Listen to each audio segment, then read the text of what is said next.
Баршаңызға сәлем. Бүгін жаркое тамағын пісіретін боламын.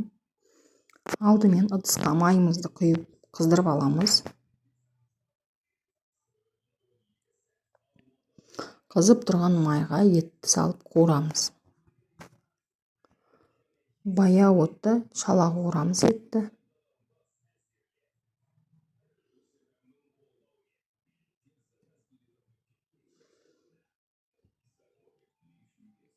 Пиязымызды саламыз.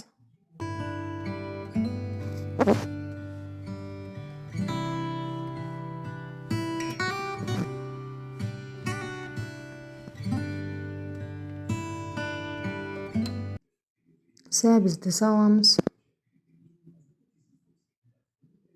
Араластырмаймыз.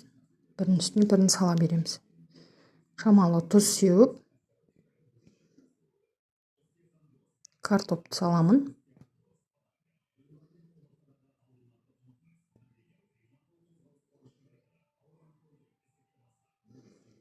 Картопты салып, бетіне тұз себемді шамалы.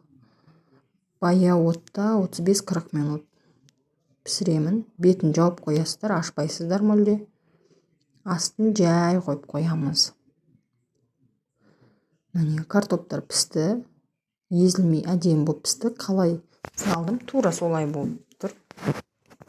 Шанышқымен тексеріп көрсеңіздер болады.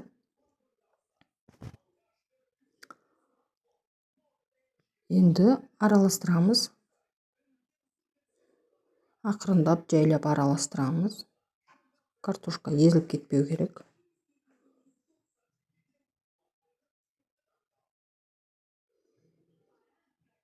Араластырып алғаннан кейін тарелкаға салып ұсынамыз. Өте оңай, жасап көріңіздер.